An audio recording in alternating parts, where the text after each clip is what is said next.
Have you ever wondered why some houses, despite their dazzling luxury, evoke not admiration, but irrational anxiety?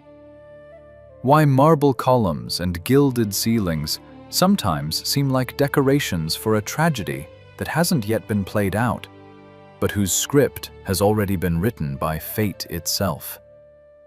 In the history of American architecture, there is one place among the legendary palaces of Long Island's Gold Coast.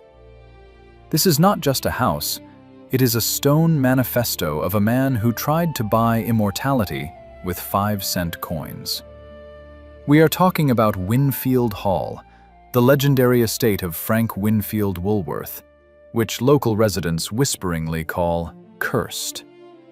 If you look at the photographs of this mansion, taken in 1917, you will see the triumph of the Italian Renaissance. But if you look closer, you will notice something frightening. This house was built in just 1 year, an incredibly short time for a structure where the grand staircase alone cost $2 million. It appeared on the ashes of the previous house, which burned under very mysterious circumstances, and became not so much a dwelling as a mausoleum for a living man obsessed with the spirit of Napoleon Bonaparte. The story we are about to uncover is not like the typical fairy tale about a rich industrialist. Usually, we are told about hard work, the American dream, and a happy old age surrounded by grandchildren. But here, the script took a completely different, dark path. This is a story about how a country boy, who was considered unfit even for selling behind the counter, created the largest retail empire of his time, only to end up in complete solitude in a house with 56 rooms. No one knew that behind the facade of a successful businessman hid a deeply traumatized person whose ambitions bordered on pathology, and whose love for his family intertwined with a mystical fear of death. It seemed impossible that the creator of stores accessible to every poor man would build for himself a fortress closed off from the whole world, where the walls were imbued not only with the smell of expensive cigars, but also with the silent cry of despair. We will travel back to 1916. The world is engulfed in war, but on the northern shore of Long Island, in the city of Glen Cove, its own private battle is unfolding. Frank Woolworth, the king of retail trade, stands amid the smoking ruins of his old wooden estate.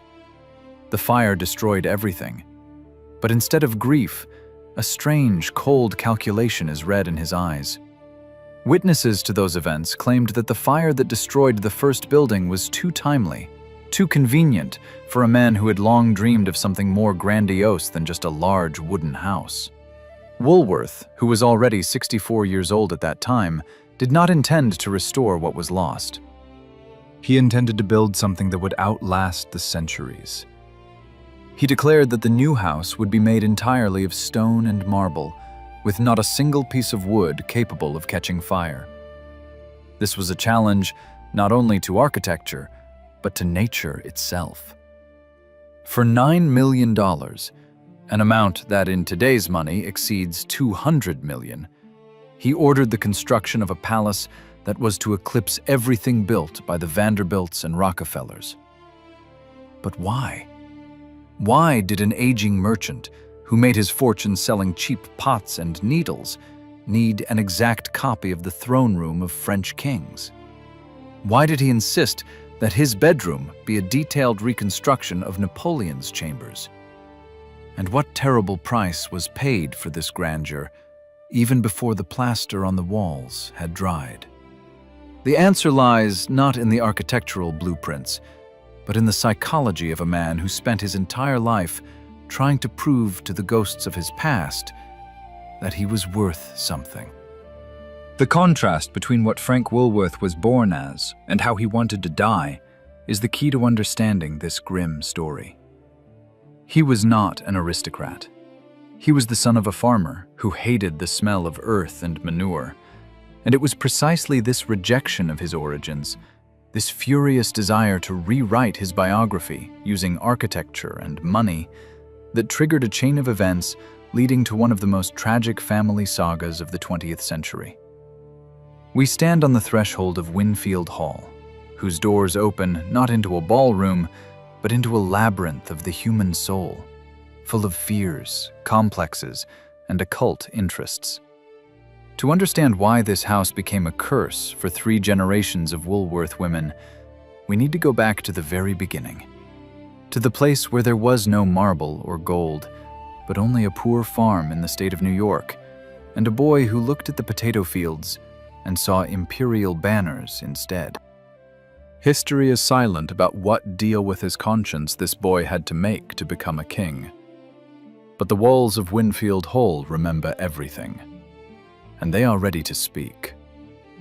To understand the marble madness of Winfield Hall, we must descend from the heavens to the earth. Literally. Frank Woolworth's story began not in a golden cradle, but in the dirty, frozen potato fields of the town of Rodman, New York State. He was born on the 13th of April, 1852, in a world where a person's fate was predetermined by their origin.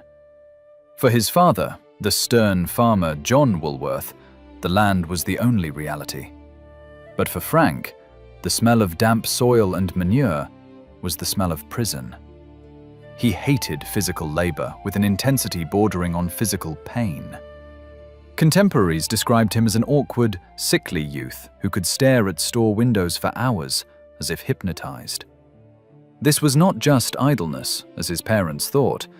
This was the formation of a unique worldview. Frank saw what was hidden from other people's eyes. He saw in things not utilitarian objects, but keys to human happiness. His path to success began with a humiliating failure that would have broken anyone else. At the age of 21, he got a job as an assistant in the rural store Oglesby and More. The irony was that the future Napoleon of retail was a catastrophically bad salesman.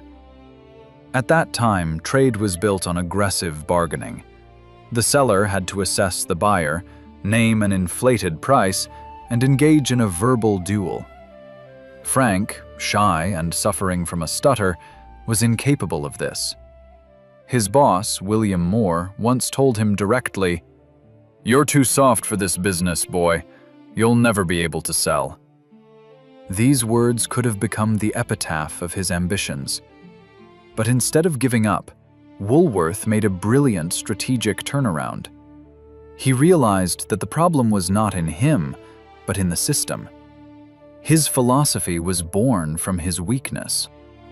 If he couldn't make people buy through pressure, he had to create a system where goods would sell themselves. In 1878, he proposed to his boss a crazy experiment. Lay out the stale goods on one table and put up a sign. Any item on this table, 5 cents. This seems banal to us today, but in the 19th century, it was a revolution. It was a psychological explosion.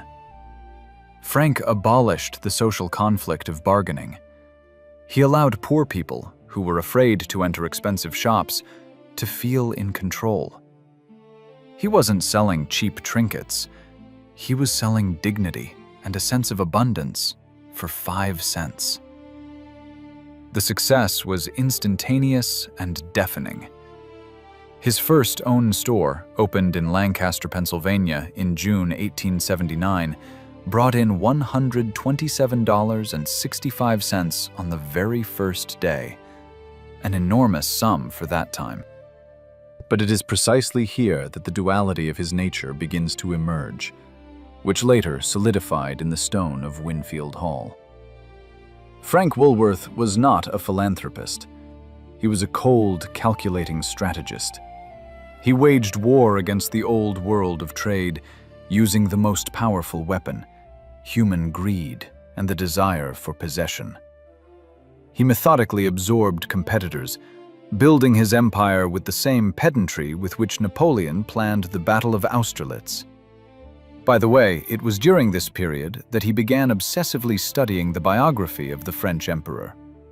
He found in Bonaparte a kindred spirit, another outsider, a Corsican with a poor accent who made the whole world bow before him. Woolworth built his business on rigid control. He paid his female employees meager wages, believing that working in his bright, clean stores was already a privilege. This contrast between the public image of a benefactor giving the people affordable goods and the harsh capitalist who saved every cent on salaries would become the foundation of his personality. He fought against the system of old money, against the elites who looked down on him as an upstart shopkeeper. But the paradox was that, while defeating this system, he desperately wanted to become part of it. By the beginning of the 20th century, Frank Woolworth was no longer the shy boy from Rodman. He was a magnate whose fortune grew every day, but inside him grew a black hole that could not be filled with money. He realized that commercial success did not grant an automatic pass into New York's high society. For the aristocrats on Fifth Avenue, he remained the 5-cent man. And then Frank made a decision that determined his further fate. If they did not accept him as an equal, he would force them to recognize his superiority through architecture. He decided to build not just a house, but a monument to his ego. But for that, he needed an ally, someone who understood the language of grandeur, as well as he understood the language of price tags. And here the story takes a sharp turn, introducing characters who will change everything. When a person's ambition outgrows the boundaries of his bank account and begins to demand physical embodiment in stone, a second key player always steps onto the stage. For Frank Woolworth, this person became Charles Pierpont Henry Gilbert. If Woolworth was the emperor of trade, then Gilbert was the architect of the Gilded Age. A man who knew how to turn the money of nouveau riche into the respectability of old aristocracy. This was an alliance not just of client and executor, but of two titans, each of whom wanted to leave a scar on the face of history. Gilbert was known for his heavy, fortress-like mansions on Fifth Avenue, but what Woolworth proposed to him went beyond the bounds of an ordinary architectural task. This was a challenge to reality itself. The turning point in this story came on the 10th of November, 1916. Woolworth's previous house, the wooden estate, burned to the ground. The fire destroyed everything: furniture, collections, memories. For an ordinary person, this would have been a tragedy, the end of an era. But for Frank, it became a liberation. Witnesses claimed that, looking at the ashes, Woolworth did not shed a single tear. On the contrary, his behavior showed a grim satisfaction. The old wooden shell had burned away to make room for something eternal. He immediately summoned Gilbert and set before him a task that seemed impossible, almost insane. He demanded the construction of a new house that would be completely fireproof, made exclusively of marble, stone, and steel, and, most incredibly, he wanted the construction to be completed by the time of his move, less than a year away. This was a clash of two worlds: the slow, thoughtful world of classical architecture and the furious rhythm of industrial capitalism. Gilbert tried to object that creating a palace of such scale required at least 3 or 4 years. Woolworth responded in the language of numbers. He provided an unlimited budget and demanded the hiring of an army of workers. Thus began the construction of Winfield Hall, a process that resembled a military campaign more than the erection of a residential home. This was a fusion of European aesthetics with American efficiency. Hundreds of stonemasons, carpenters, and artists worked around the clock, relieving each other under the light of spotlights, disturbing the silence of nighttime Glen Cove. Local residents watched in horror and admiration as a snow-white giant rose from the ground, as if by magic. Winfield Hall was not conceived as a cozy family nest. From the very first blueprint, it was a tool of social domination. Woolworth wanted a house that would silence all those who laughed at his cheap goods. The style was chosen flawlessly. Italian Renaissance mixed with French classicism. This was the architectural language of kings, the language of power. But Gilbert, being a brilliant psychologist of space, incorporated elements into the project that reflected the client's inner darkness. The house was designed to oppress. Vast spaces, cold stone, echoing footsteps, all of this created an atmosphere not of a home, but of a temple. While the walls rose swiftly upward, Woolworth personally oversaw every detail, and his obsession with Napoleon began to manifest on a frightening scale. This was no longer just an interest in history. He was creating scenery for his own coronation. He ordered furniture copying the interiors of the Fontainebleau Palace and demanded that the room sizes match royal standards. At this moment, a transformation occurred in his social position. If previously he was perceived as a rich merchant, now, with the outlines of this colossal marble palace emerging, people began to treat him with fearful respect. People began to understand. A man capable of building such a house in just a few months during World War I possessed power that was dangerous to ignore. But behind the facade of this grandiose construction hid a profound irony. Woolworth was building a house that was to become a symbol of his immortality, a fireproof fortress, as he himself called it. However, he did not realize that he was creating a golden cage for his family. His wife, Jenny, suffering from early dementia and depression, was merely a shadow in his plans. His daughters, especially the favorite Edna, looked at the rising walls not with delight, but with anxiety. For them, this marble palace was a symbol of isolation, a place where the cold of the stone seeped into the soul. The contrast was striking. Outside, a triumph of will and money, a symbol of American success. Inside, growing tension and cold that even the most expensive fireplaces could not dispel. By the beginning of 1917, when the main works were completed, Winfield Hall appeared before the world in all its frightening grandeur. This was not just a house, it was a statement. The $9 million spent on its creation were thrown in the face of death. Woolworth seemed to say, "I am here, and I will remain here forever." But, as often happens in stories of great hubris, the house had already begun to demand its price. The builders whispered about the strange atmosphere on the site, about inexplicable drafts in the still unfinished corridors, and about how the very air around the mansion seemed electrified. No one yet knew that this palace, built on ashes, was preparing to claim its first victim, and that the grandeur Woolworth so craved would turn into his personal hell for him. Worlds had merged, the world of living ambitions and the world of dead eternity, and the boundary between them ran right across the threshold of Winfield Hall's main door. Welcome to the inside of Frank Woolworth's mind.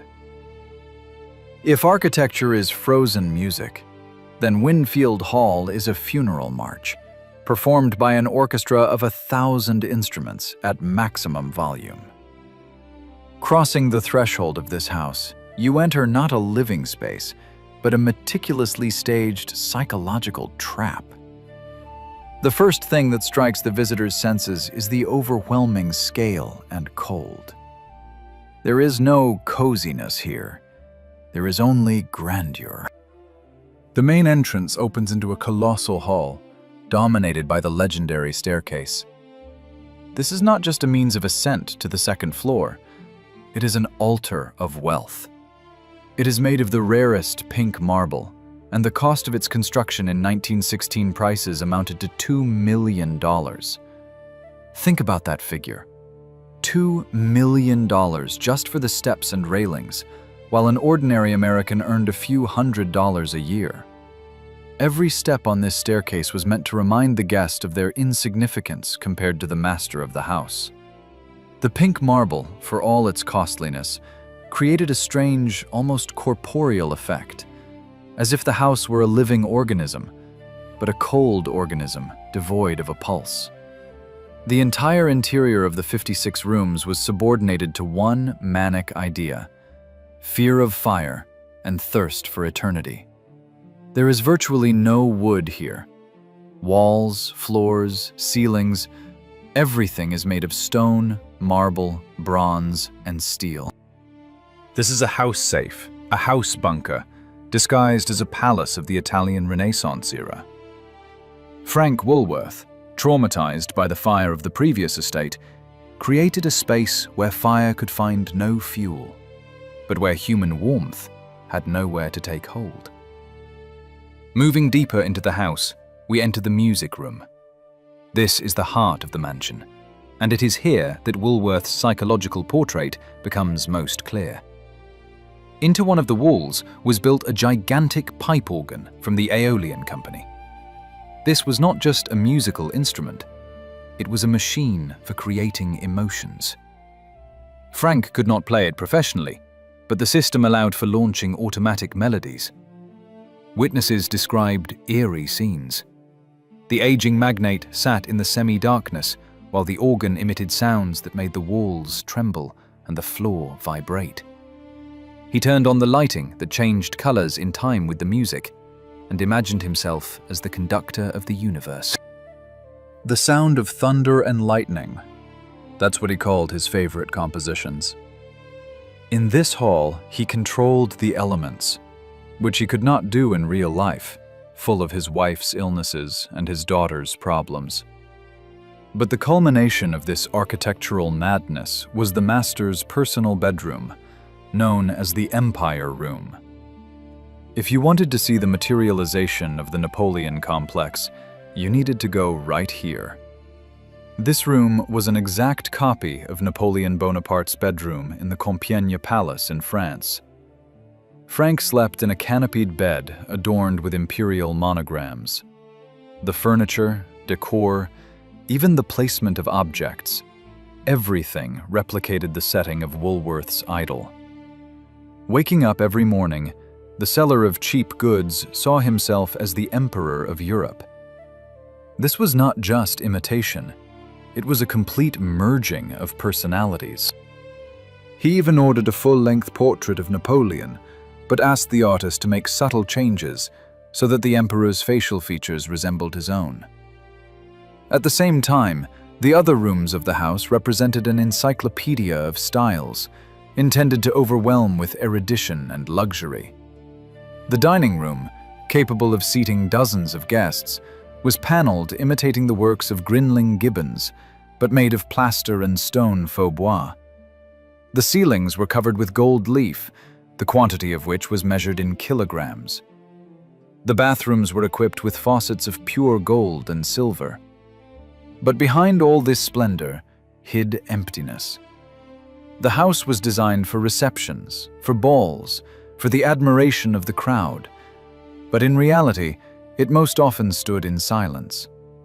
Servants, numbering up to 70 people, silently glided through the corridors, maintaining perfect order in the mausoleum where life barely flickered. The sensory experience of being in Winfield Hall was an experience of suppression. Mirrors were positioned to create endless corridors of reflections in which a person got lost. Echoes in the marble halls turned any whisper into a loud sound, depriving the inhabitants of privacy. The smell in the house was a mixture of cold mineral stone dust and expensive greenhouse flowers, which were changed daily in an attempt to breathe life into the dead interiors. This was a house that looked down on its inhabitants. Woolworth built it as a monument to his success, but overlooked one thing. Monuments are erected for the dead, while living people need homes. The architectural psychology of Winfield Hall screamed that its creator had reached the pinnacle of the world, but remained utterly alone. Every detail, from the golden door handle to the Tiffany stained glass windows in the solarium ceiling, was an attempt to fill the inner emptiness with external splendor. And it was precisely in these luxurious decorations, amid marble and gold, that a drama was preparing to unfold that would forever stain the family's reputation with blood and scandals. The house was ready. The stage was set. The actors took their places, but the play they were about to perform was written not in the genre of a triumphant ode, but in the genre of black tragedy. Winfield Hall was built to withstand fire, but it proved powerless against the cold of human despair. While Frank Woolworth reveled in his stone triumph, a tumor was growing inside his family that could not be cured with money. The main figure of this tragedy became Edna Woolworth Hutton, the magnate's favorite daughter, the woman who was to inherit this empire. If Frank was the king, then Edna was his only true princess. She was beautiful, rich, and deeply unhappy. Her marriage to investment banker Franklin Lewis Hutton seemed like the ideal alliance of capitals that her father had dreamed of. But behind closed doors, it was hell. Hutton was known for his infidelities, and Edna, sensitive and fragile, slowly disintegrated under the weight of humiliation. Frank Woolworth, who had built a fortress against external enemies, did not notice how his own ambition had driven his daughter into a golden cage. He wanted greatness, status, high society for her, but instead gave her loneliness in a diamond setting. May 2nd, 1917, became the point of no return. While the finishing works in Winfield Hall were nearing completion, Edna was found dead in a room at the Plaza Hotel in New York. She was only 33 years old. The official version stated that the cause of death was mastoiditis that caused suffocation. But the whispers in New York's social salons were louder than any official conclusions. Everyone knew the truth that the family tried to hide. It was suicide.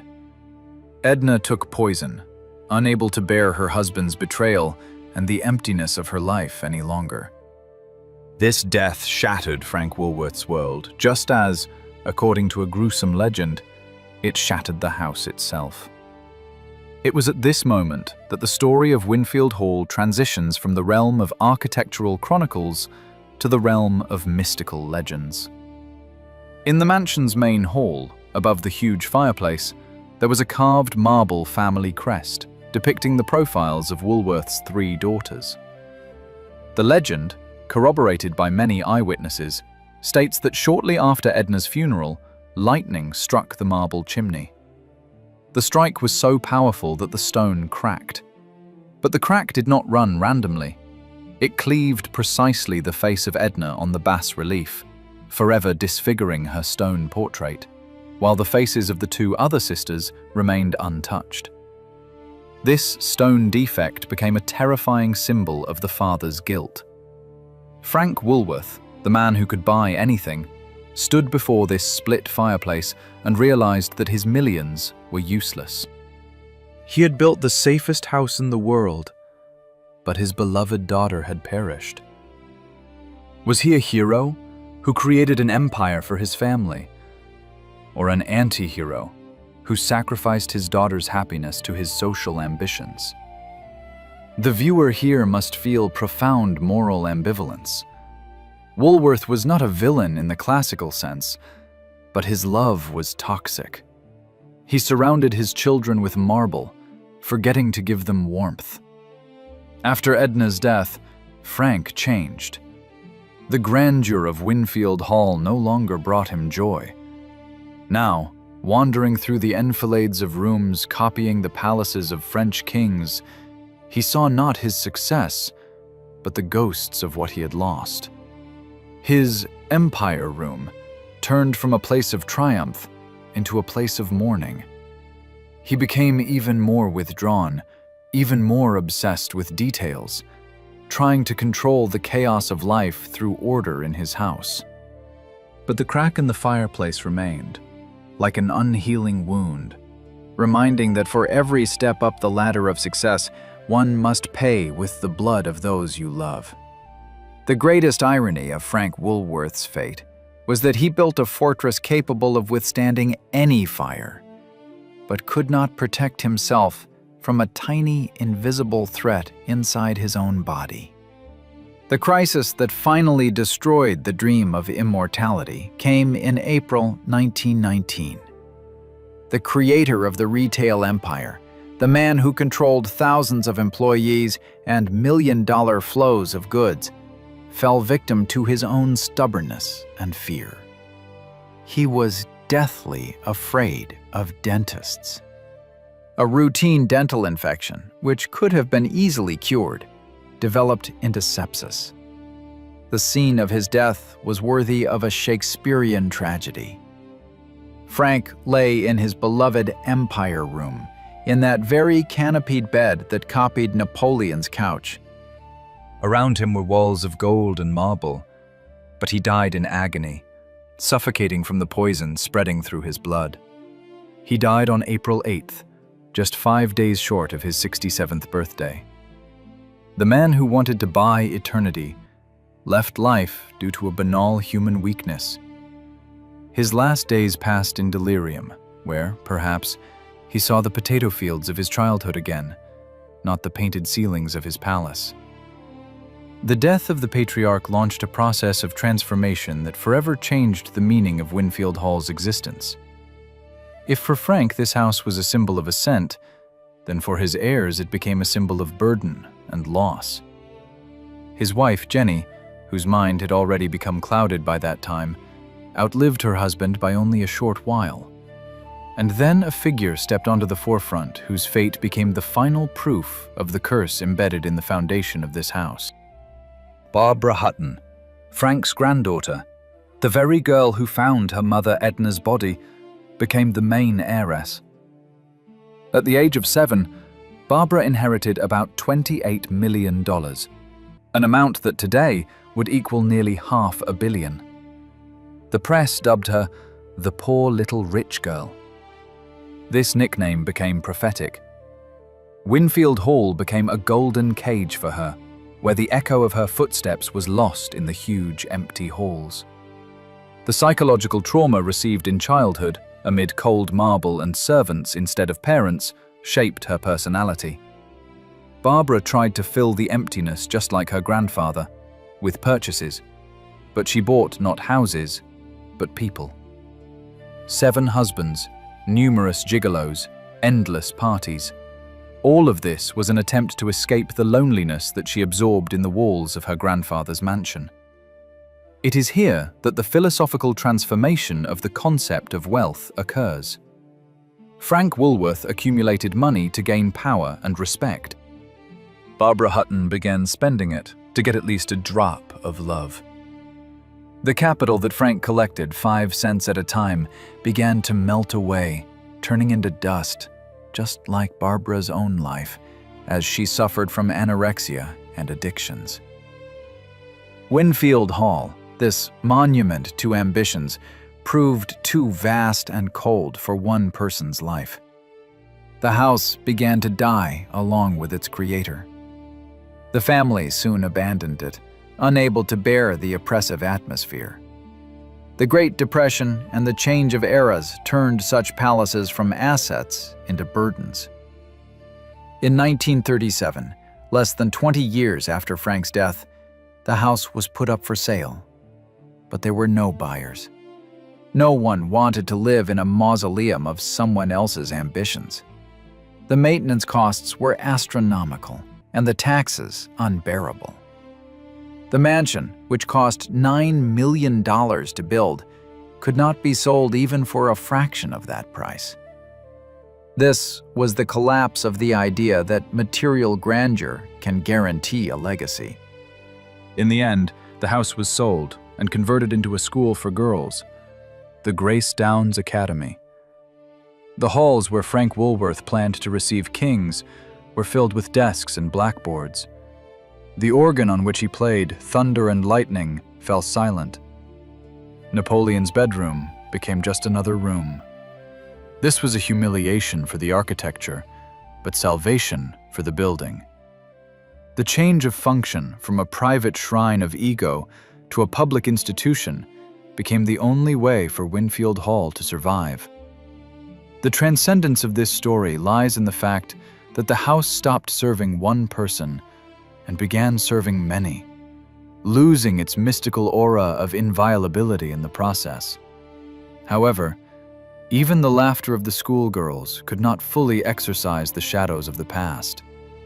Legends of ghosts, of a weeping woman in the Marie Antoinette room, of strange sounds from the organ at night, continued to live on.